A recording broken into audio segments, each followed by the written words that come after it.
Hey everybody, just trying to illustrate another point here, and I'm just, I'm driving, I'm at a stoplight right now. I'm going to be careful while I'm recording, but at the same time, I just want to get this out while it's fresh in the mind, okay? So, here's the deal. If I was going to a party, okay, and somebody was trying to persuade me, and I'm stuck in my guns that I don't want to do drugs. I don't want to do drugs. I don't want to drink alcohol. And that's my position. I don't want to participate, okay? And if I go to a party and there are people that are doing all kinds of drugs, they're popping pills, they're snorting cocaine, they're doing shots, they're doing all the stuff. The point is, if I've taken a stand and I have a position, and my position is I choose to not want to do drugs, I choose to not want to get drunk, I choose to not want to lead and participate in that lifestyle, then most likely if I go to a place where there are people that are partying hard and snorting all kinds of stuff and injecting into themselves and taking pills and doing beer bongs and really partying hard, I'm the first time that I see that type of scenario, I'm probably going to be the observer, like, wow, I had no idea this is what people do. Why would they do that? Like, that's my thought process, okay? And the point is, if somebody who invited me to go to that event, and I observe it for what it is, and I'm kind of shocked that people do what they do for the purpose of getting drunk, for the purpose of getting high, for the purpose of escaping, because I don't comprehend that, because I have a personal relationship with God. I don't feel like I need to do any of those things. So therefore, that does not appeal to me. But when I see that other people, that lifestyle does appeal to other people, and they invite me and they say, hey, do you want to come to our party? It's going to be awesome. We're going to have, swinging couples, and we're going to have, all kinds of alcohol. We're going to have all kinds of drugs. It's going to be so much fun. Okay. To me, when I hear that invitation, I'm like, no thanks, I'm really not interested.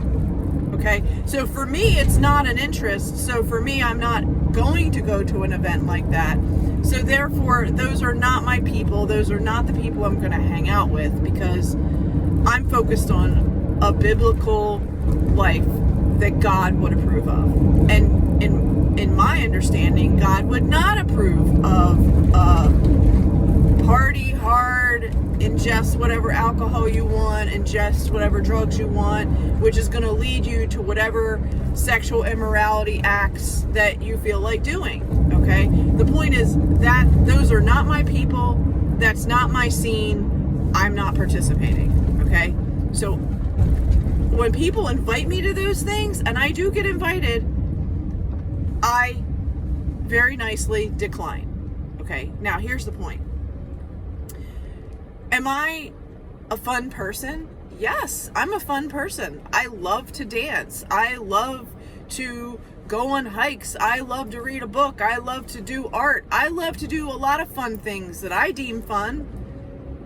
But I don't need alcohol in any kind of excess. I don't need, to get high on drugs in order to, quote, have a fun, good time.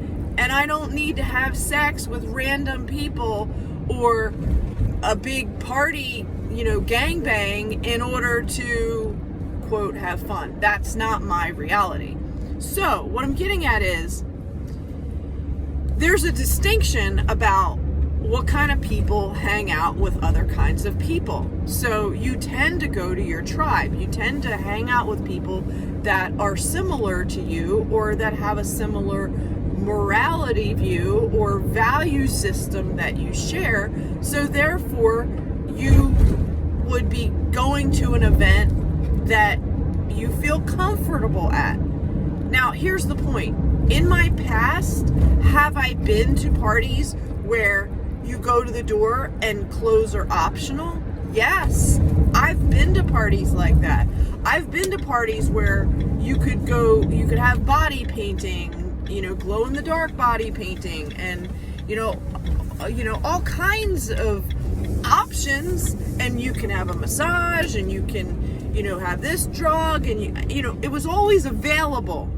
The point is, I did not participate. That's the distinction. I always had a choice of whether or not I wanted to participate. But for me, I didn't want to participate in things that were not of God. So, therefore, I was deemed a goody two-shoe. I was deemed, you're no fun. I was deemed, you're just too straight-laced. And that's fine. I can accept those judgments.